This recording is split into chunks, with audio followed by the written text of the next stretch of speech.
ते रुंदी हे एवढी असली पाहिजे, अशी बेडची रुंदी असते हे बा. आता याची रुंदी पाहतो म्हटलं तर हे 1 फूट 2 फूट 2.25 फुटाची हे रुंदी आली पाहिजे या बेडची. आणि त्याच्यानंतर नाली ही छोटी आली पाहिजे. नाहीतर आपल्या इकडे काय आहे, बेड करतो म्हटलं तर एवढीच बेड राहते आणि ते जास्त पाऊस झाला तर ते पूर्ण दबून जाते, काही वाहूनही जाते. म्हणजे मजा नाही राहत, मया नाही राहत, ताकद नाही राहत बेडला. म्हणून काय करायचं की हे कमीत कमी 2-2.5 फुटाचे बेड. आता याच्यावर तुम्ही 2-2.5 फुटाचे हे असे बेड येते, हा इकडला 2-2.5 फुटाचा येते. आता नाली छोटी, आपल्या शेताच्या बाहेर पाणी गेलं पाहिजे एवढंच पाहिजे फक्त. मग नाली मोठी करून काय करता. आता हे जे मजबूत बेड बनते तर याच्यावर तुम्ही कोणतेही पीक लावू शकता.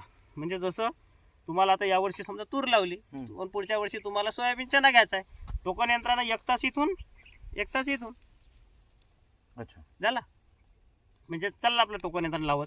मग हे सोयाबीन निघालं तुमचं की ह्या बेडवर तुम्हाला मग याच्यावर चना लावता येते.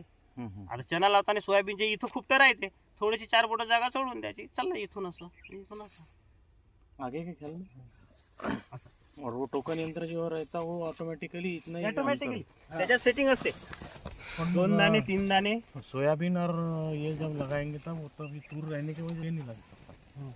सोयाबीन और हरभरा नहीं लग सकता क्योंकि तूर इतनी बड़ी रहने के बाद में उस समय में आप नहीं लगा पाएंगे. तुम्हाला पिकाची पद्धती कशी घ्यायची आहे.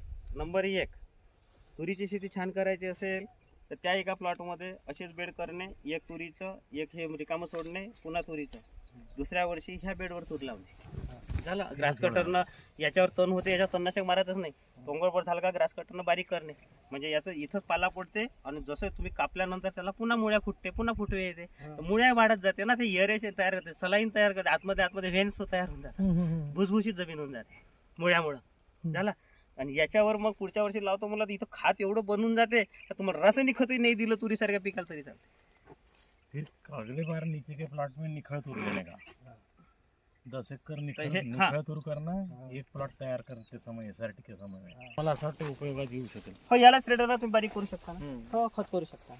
कारण प्लॉटचा व्हॉल्यूम मोठा असल्यामुळे त्या अँगलने जर आपण पाहिलं तर थोडं मेकॅनाइज बिलकुल बिलकुल बिलकुल बिलकुल ते खूप महत्वाचं आहे. म्हणजे तुम्ही एक वेळेच्या कट याला बारीक करून घेतलं, जसं आता खूप आम्ही हे मागच्या वर्षी ठेवले आणि मग नंतर पाऊस पडल्यानंतर असे काढून घेतले हलक्या हातात. पण त्याला जर बारीक केलं तर अजून त्याचंही खत होऊन राहिलं, भरपूर खत होऊन जाते त्याचे. म्हणजे शेतीतलं शेतीलाच द्यायचं. हे पहा, SRT शेती, शून्य मशागत शेती म्हणजे काय की आता ह्या तुरीमध्ये याच्या तुरीचं पीक आपण घ्यायचं, तुरीचं टर्फल जे आहे ते जनावराला द्यायचं, बरोबर झालं. आणि पानाचा हा पाला पाचोळा इथं खाली पडते, याचंही खत होते, त्या मुळाचंही तिथं काढायचंही त्याचं खत होऊन जाते. म्हणजे मस्तपैकी डोक्याला तपच नाही तुम्हाला.